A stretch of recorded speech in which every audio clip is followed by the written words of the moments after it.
So hi again. This is the first lecture on the biological module of the mini course on computation. And since this is the first lecture, so the title is Entering the Living World and Algorithms and Computations in Biology. And this will be quite of a different flavor from the lecture you see in the previous one, which is on physics. So biology and computation, similarly, there's a direction of computations being a tools in biology, as well as biology serve as a inspiration for computation. And as always, our focus will slightly be on the left-hand side, which think of biology as an inspiration. Okay, so what is biology and why care? Similarly, I also found the definition on Wikipedia at least reasonably satisfying. It says that biology is a scientific study of life. It is a natural science with a broad scope, but has several unifying themes that tie it together as a single coherent field. So why we care about biology, and especially when we talk about computation?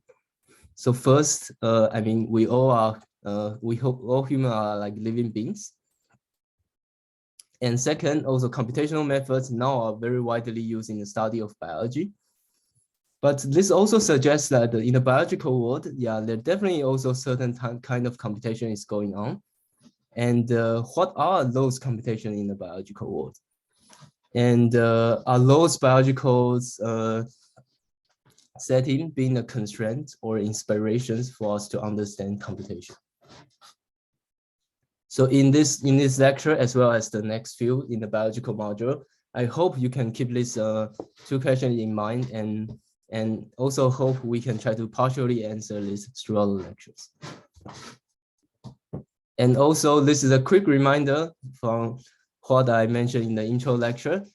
In the biological module, I'll talk a lot about different examples. This might also be a little bit overwhelmed in a different sense in a physics lecture.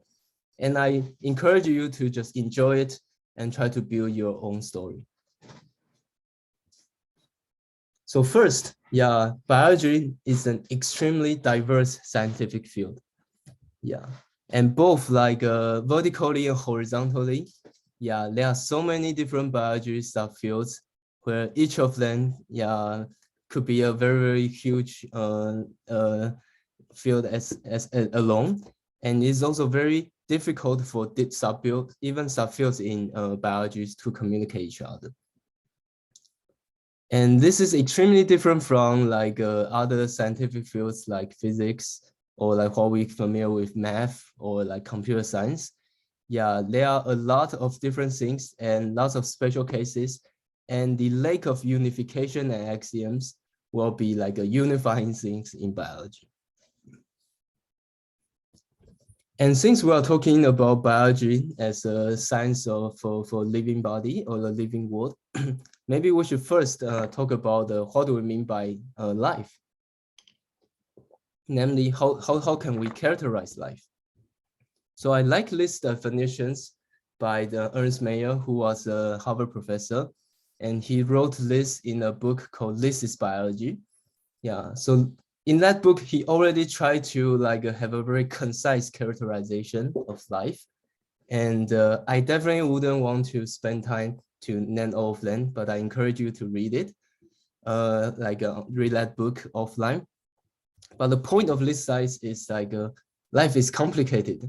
So unlike Newton's law, we can have like 3 laws to kind of already approximately captures the evolution of the world. For living world, we try so hard to listing down so many things, but we might still miss something. So life is very complicated.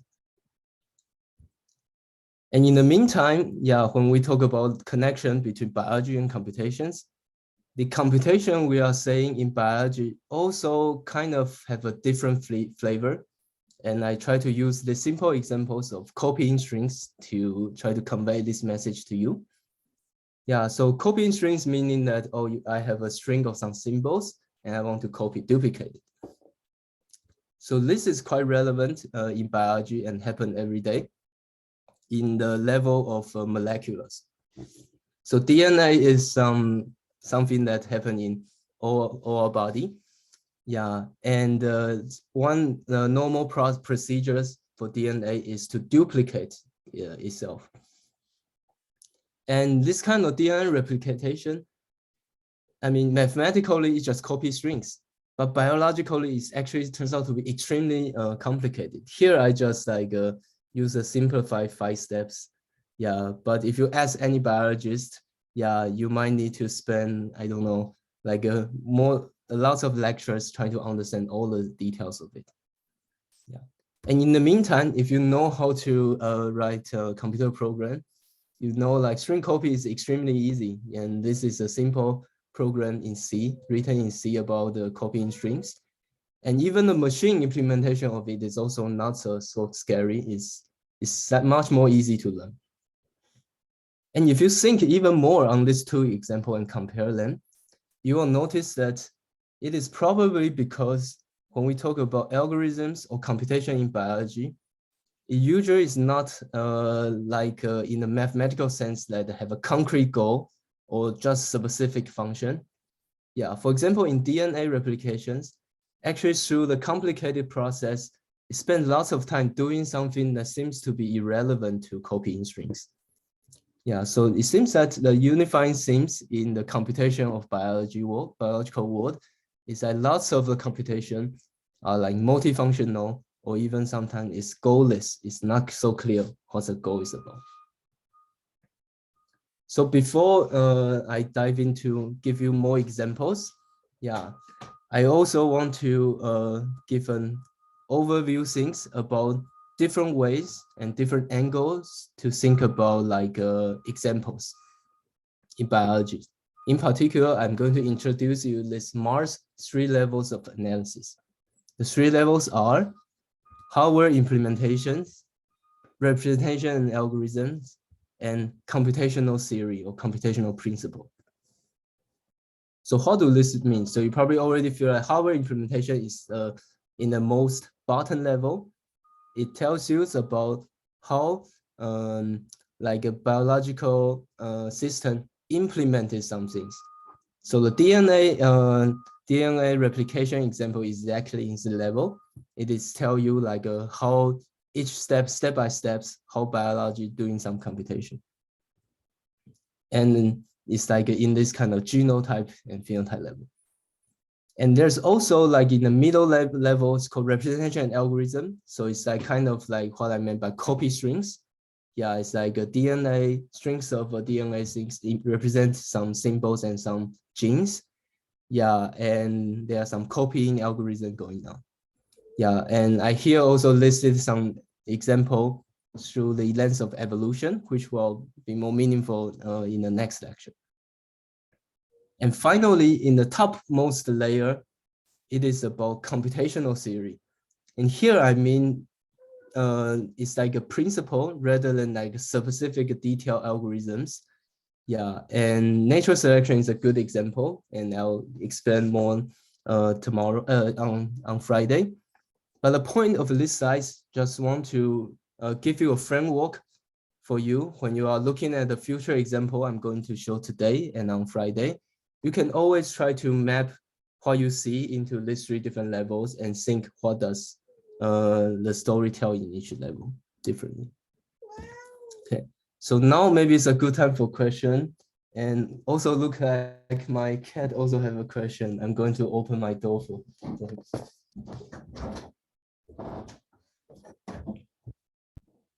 Okay, so if you have questions, feel free to ask on Bbox. Yeah, so far probably just very high level overview. And in the rest of the lecture, I'll focus on giving you lots of examples of like how computation related to the biological world. Okay, so looks like we are pretty good. So let's move on. Oh, there's indeed one question. Does biology change the common attraction of simpler is more reliable? Okay, I like this question a lot. But maybe let's talk about this after we see many examples. Okay. So let's start with the direction of how computation affect biology maybe, although our focus will be on the other way, but I think to give it fair, let's mention both directions a little bit. So the first example, and so how computation affect biology actually is maybe much more than you can imagine. So there are nowadays, because of the flourishing of technology, computers can be used in biology in so many different ways and so many different fields. And to give you a little bit sense, maybe let me give you two examples. The first example is a study in butterflies, and it's actually done by my roommate Wei Ping, who unfortunately cannot be here now, but he will watch the video offline. He showed this I've been his roommate for 4 years, and throughout this 4 years, I think heard so many on his project from him. So how computation can help a study in butterflies. So the first way they can be influential is you can use computer to build something called phylogenetic tree. It's for different butterflies, they might have different DNA sequence, and using computer, you can help you to build up the connection between them and build up this beautiful things called phylogenetic tree. And in the meantime, after you have lots of data through phylogenetic tree, computer also can help you analyzing the photos you take on butterfly, extracting the shape, etc., and dissecting the forewing from the rear wing, etc. And in the end, it can also be very useful in data analysis, using something called principal component analysis, etc. Like here, this is a result they get, for different shape of butterfly wings. Actually, it can distinguish different families of butterflies. If you are interested for more details, please let me know. I can introduce to him. But here, just want to give you a feeling that how computational can be useful in the study of biology. And another very classic example, nowadays is something called AlphaFold, which is a game changer in the study of protein folding. So what is protein folding? Protein is something that's very common in all the biological beings. And the 3D shape, so you can think of protein as some polymers, in some weird 3D shapes. And their 3D shapes actually determines their own functionalities. So to understand their shape actually is very important.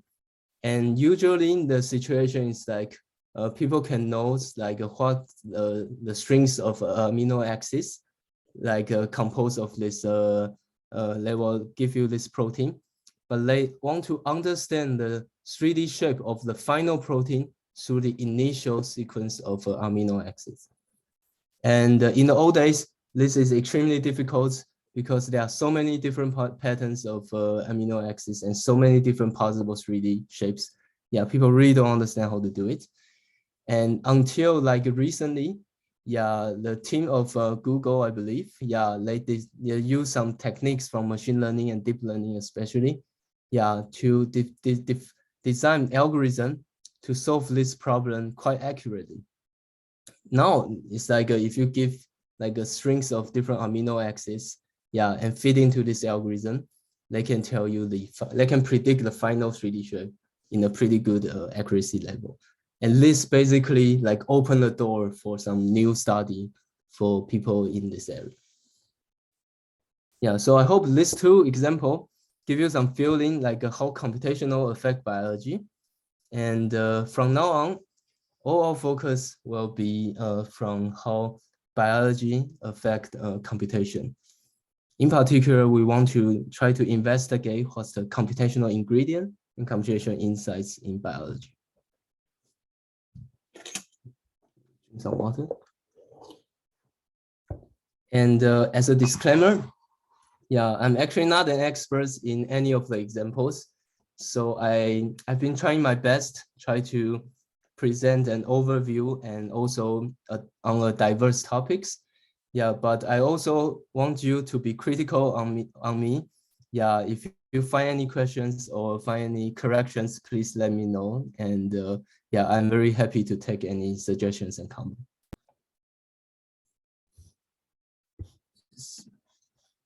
Okay, so biology and computation, the computation in biology sometimes is also called biological computation, and sometimes also in different names of nature computing or bio-inspired computing. And since the scope of biology is so diverse and wide, uh, the scope of biological computation itself is also very wide. So now I'm trying to show you, give an overview on the example you are going to see through plotting it on these two axes. So the y-axis is about the scale, which we see before in the biological part, the scope of biology part. Yeah, from lowest molecular level to the highest evolution level. In the meantime, the x-axis, yeah, I presented in the level divided through Mars 3 levels understanding, meaning that the lowest level is focusing more on the hardware implementation, and the middle layer is about representation and algorithm, and the highest level is about computational principle. Yeah, so hope this this division also help you try to conceptualize and try to distinguish the difference between the essence of each example. Okay, so now I'm going to give an overview on the example you are going to see today and in the future lecture. So first, we are going to talk about something very well-studied and interesting called molecular computing, which is in the lowest level in the molecular level, and it also care more on the implementation side. Oops. And there's something called membrane computing, yeah, which use a membrane of cells to do certain computation. And amorphous computing, which might not really make sense when you see a name, but you all know what it means soon. Also immune system and swarm intelligence. And then we'll talk something maybe far right, meaning that is slightly less concrete, yeah, on the cognitive level. And in the guest talk, we will also see this animal intelligence. Yeah, and in the meantime, when we're speaking of cognitive computing, we should also say about something about neural network, which in my opinion is totally on the other side. Yeah, we will talk about this on Friday. And in the end, we are also going to talk about evolution, which in my opinion is quite fascinating, and everyone should know this at some point. So in today's lecture, I'll be covering this this 5 part and try to give examples on each 5, each of them, to let you have a rough feeling and sense on what the computation is done in their part. And then in the next lecture on Friday, I'll focus on evolution and neuroscience, which I think there are a lot more I can talk about, and also a lot elusive stuff for people to think about. But I'll also focus on lots of examples in those lectures. And for the final, this missing one, the animal intelligence, will be covered in a guest talk by Brabiba. And I think, if I remember correctly, it is next Thursday. So although here you might already be overwhelmed a little bit by, wow, there are so many examples, but unfortunately, actually there are much more actually I cannot cover. So this is just already a selected list of examples of me, yeah, on biological computation. And I hope through the examples I'm going to go through and explain to you in a minute, you can have some interest and have a feeling on what computation in biology is like. And in the future, you might try to discover and explore other things I didn't talk about here.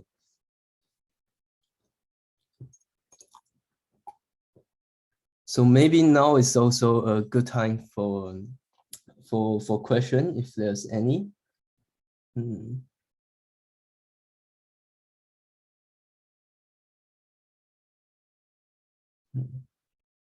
Okay. Yes, I saw someone mention emergent property, which yeah, indeed we will talk a little bit about it during amorphous computing, and we will actually focus a lot on emergent property maybe in a third philosophical lecture. Yes, it's indeed very important and quite ubiquitous in biology. Okay, so maybe if people have no further questions and ready, yeah, let's start our journey in looking into these examples. So the first example is molecular computing, which is in the bottom left of our diagram. And in particular, we are going to focus on DNA computing, which is a special case, but I feel like this already can give people a good feeling on what's roughly going on in the flavor. So in DNA computing, the basic element is something called nucleotides. Yeah, I might pronounce it incorrectly. And it is something extremely small. It is like maybe 0.6 nanometer. Yeah, and the way to think about it is to compare it with a transistor, yeah, which is roughly like 2 to 3 nanometers. So while nucleotides, it is like a basic elements, either you call it computing elements or memory elements in body, in a biological world. Transistor is like also like a basic elements in our computer. Yeah. So I hope this analogy lets you at least have a feeling on how to think about nucleotides. And the basic starting point of molecular computing is then the following observation. Yeah, since our body, like our DNA, is composing of so many tiny nucleotides, yeah, they can already encode lots of non-trivial information, yeah, in the DNA level, which I'll elaborate in the next slide. Does this mean that maybe we can also use those molecules to perform some basic computational operations like what transistors do? And maybe in long term, the goal would be, yeah, replacing transistor using nucleotides, because now nucleotides maybe don't have lots of physical constraints of like electronic barrier, yeah, of the transistor. So that's like the initial hope, yeah, of molecular computing. Yeah, and to illustrate this more, yeah, let me talk about some basic facts about DNA. Yeah, so DNA, yeah, what we taught in high school is like, oh, this is this double helix structures, yeah, of lots of nucleotides on it. And what nucleotide it is, actually, you can think of it as there are 4 types. Yeah, although actually there are 5 or something, but normally 4 types. There are A, T, C, G. Yeah, so it's just a symbol, yeah, represented a slightly different thing on these nucleotides.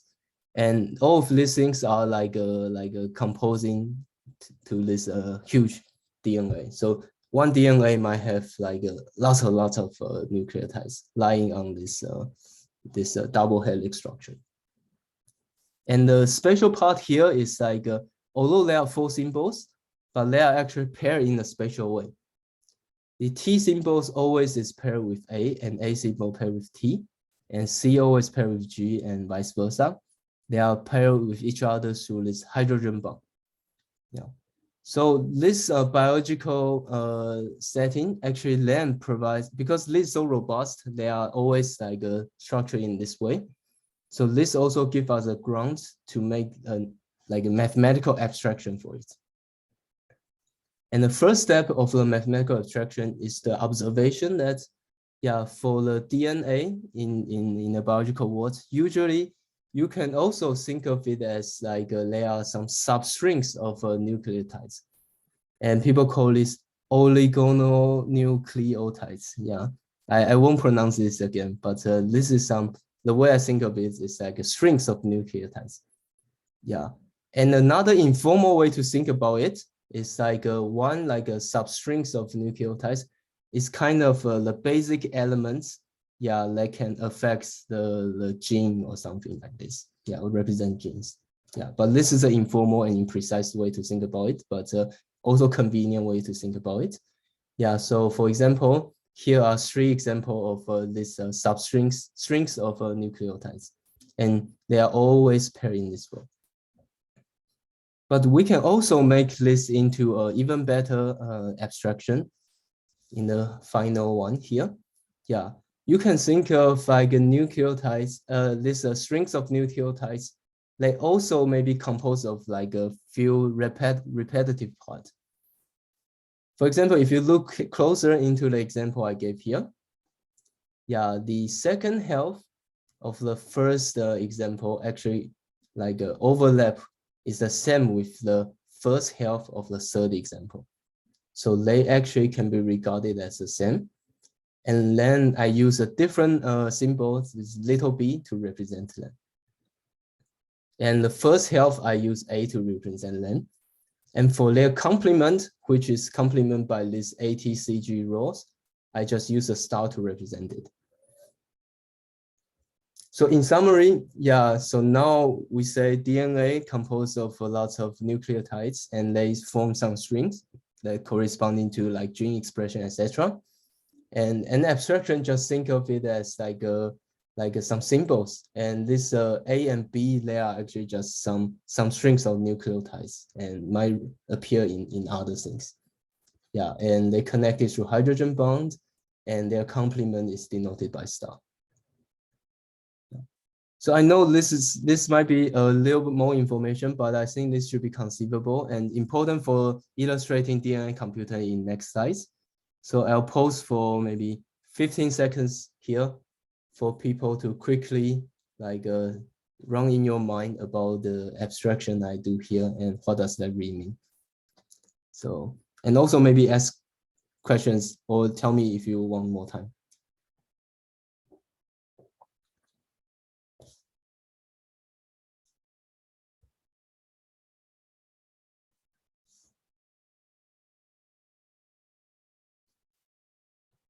Yeah, because in the next slides, I'll then giving you an example of DNA computing using the abstraction I provided here to let you have a feeling.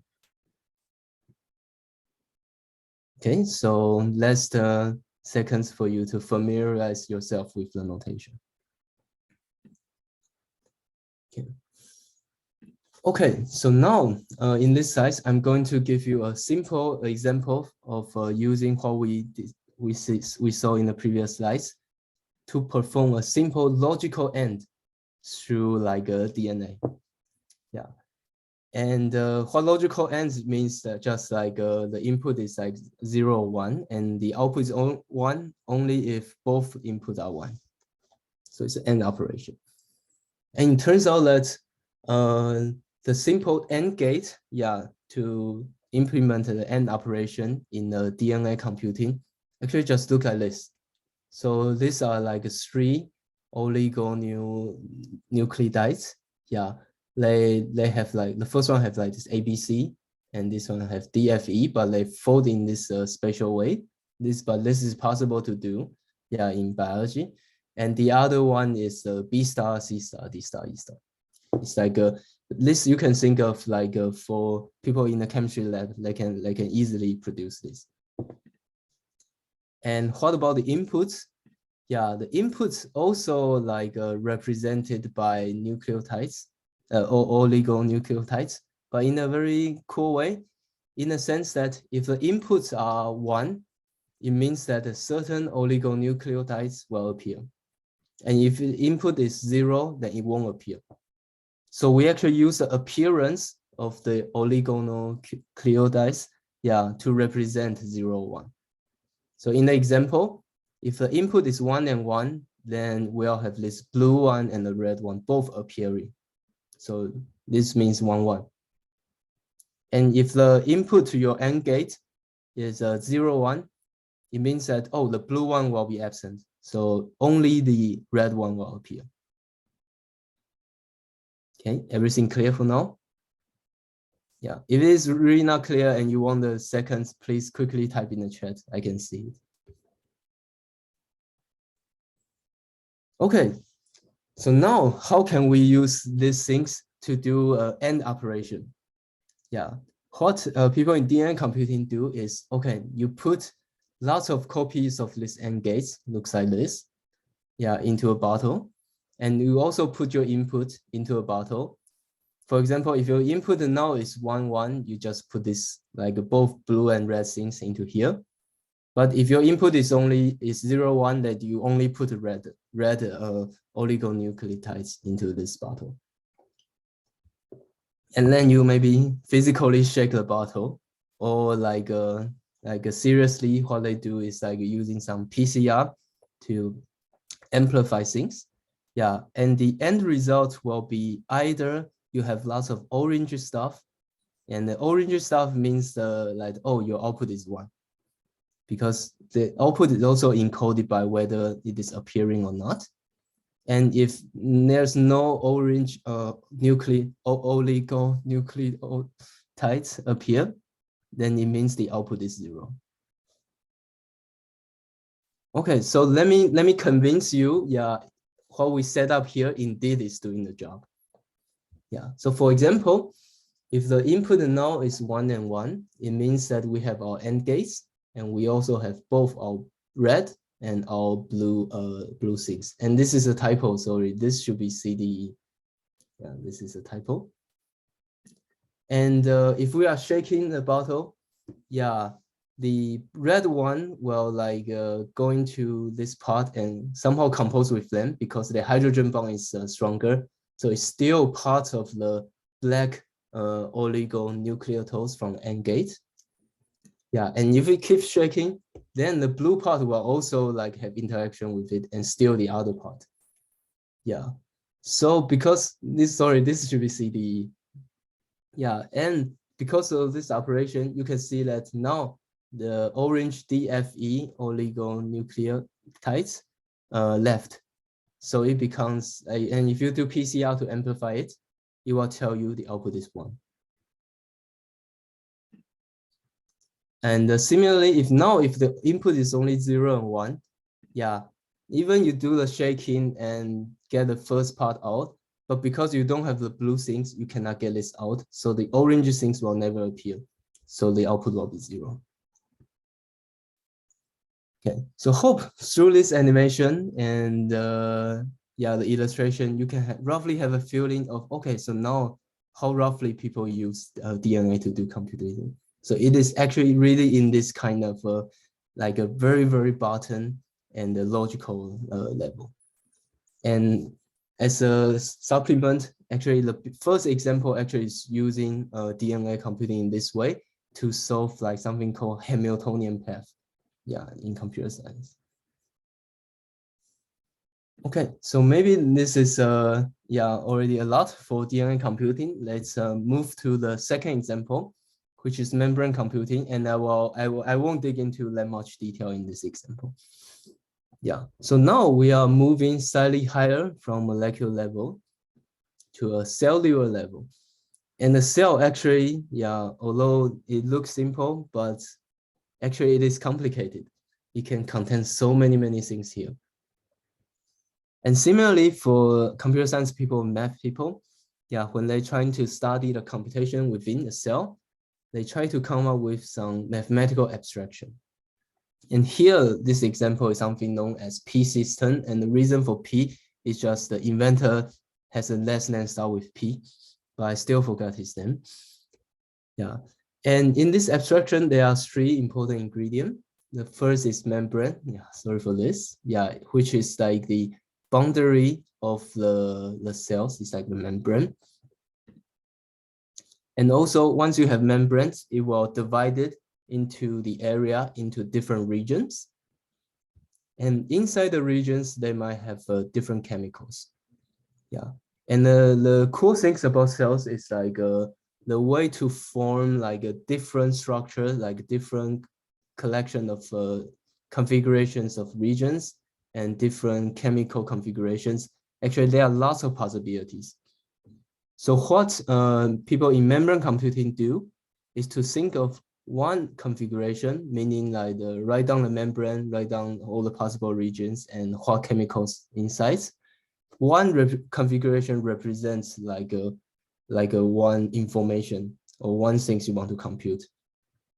So the membrane computation will then abstractly becomes like a moving from one configuration to the other configuration. Yeah, and they will design lots of different rules. For example, dissolutions, like you allowed this, if a region contains A chemical, it can dissolve and become B. And also they have this kind of divide operations, and also have this even more some fancy operations.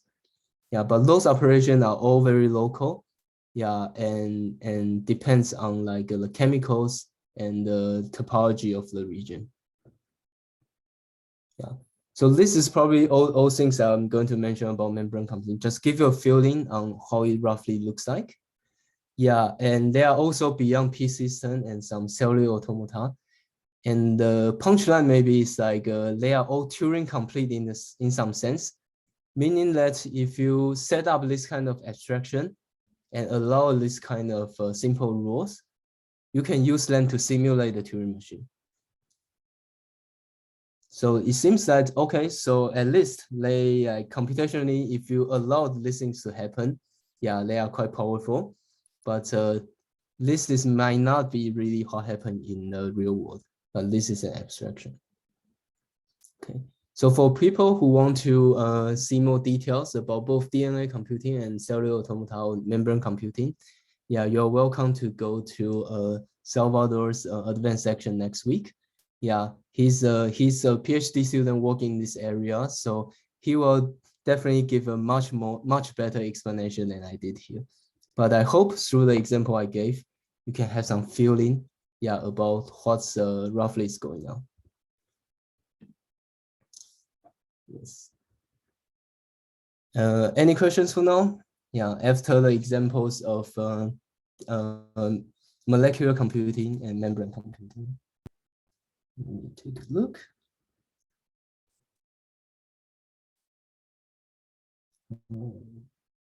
Oh, someone asked about the forward and backward arrows. So it's like maybe technically in biology, actually, the DNA actually has some direction. So that's why to make it formally correct, I need to write down the arrows. Yeah, maybe Salvador can explain better. Yeah, in his section.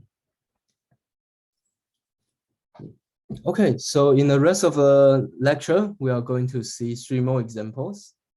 But it will be slightly lightweight than the DNA computing. Yeah, the first example is immune system, which nowadays probably all of us know because of the pandemic.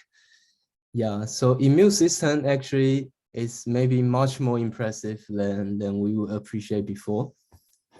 Yeah, so you can think of it as some lots of mechanism and procedures that when something not from your body come up, you need to identify and then to attack. Yeah, and even need to memorize who come up before and who are bad, so that next time when you show up, they can attack him earlier. So this sounds very algorithmic and computation. And in fact, this is indeed like very related to what we also encounter every day, which is like cybersecurity. Yeah, when we are using internet, yeah, there are maybe some bad guy on the other side of the world trying to hack your computer, and the security system in your computer exactly is doing similar things. The security software in your computer want to identify like malicious outsiders and attack them, especially remember for next time. So meaning that actually our immune system, yeah, it's like on the computational level or the algorithmic level, they are doing something like can distinguish foreign from what is part of our own system, and it can remember and attack. Yeah. So the way like our body specifically doing immune system, actually there are several of them, actually indeed inspire some of the like cybersecurity and algorithm to do similar stuff. Yeah. So this is also one example of like computations in biology. And the next example is amorphous computing, which might be the most unfamiliar one, like a sounding one. But what it is asking is also very nature. It asks about how do organisms like form reliably and consistently like from an embryo. So you can think of like for embryo, actually the process is very asynchronous because there are many cells, but they are all like cannot interact with all of them. Yeah, and there's no central clock for the cells, and they communicate locally, etc. And most impressively, is like they are in the beginning they are identically programmed. So how can like so many like simple cells like in embryo in the beginning can emerge to something that's so impressive like our own very being? So this kind of emergent phenomena is exactly what amorphous computing want to study. And formally, they want to study like under this kind of difficult situations where things are identical, communicate locally, asynchronously, how can we still get something interesting, like through this kind of simple computation? In particular, what's the underlying computational aspects and what can we get from it? So to be more concrete, let me use a very famous example. Actually, it's by our good friend Turing, who also studied a little bit like biology and chemistry before. Yeah, so Turing asked a specific question very related to Huawei before, but he focused on a maybe more analyzable setting, where he asks, how do animals have diverse patterns appear on their skin? But it's also very ubiquitous. And in particular, the patterns are not arbitrary. If you think carefully, yeah, usually the patterns are either like some hexagons, some spirals, some stripes, or some circles. I mean, it's like very specific. Yeah, and they all look quite similar in some way and not completely arbitrary. So why this is the case? And can we have a simple computational like understanding like on it? So in this very important paper by Turing in the field of like studying kind of emergent property of amorphous computation, Turing actually gave very simple explanation on this, and the analysis actually is like a strikingly very like accurate and reproducible. So in hindsight, the explanation given by Turing is like he come up with some simple mechanical models or like a simple differential equations using only two different variables, or mathematically are variables, but biologically it's like some two different morphogens. You can think of two different chemical stuff. Yeah. So by studying like tuning the diffusion parameter and the reaction parameter between them, you can like end it up with like so many different patterns. Yeah. And it's like at his days, although he invented Turing machine, but there's no good like computer at that time.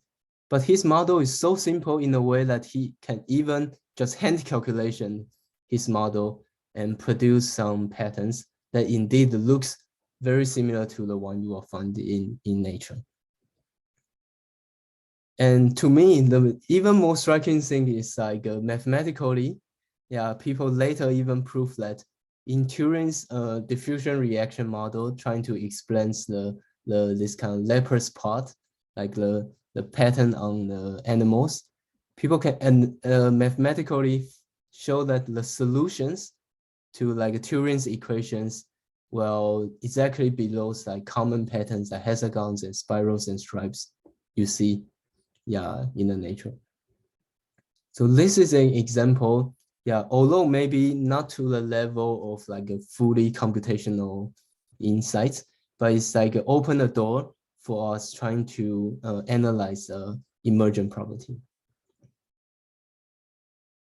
And to me, yeah, this is still very widely open and it's very very interesting.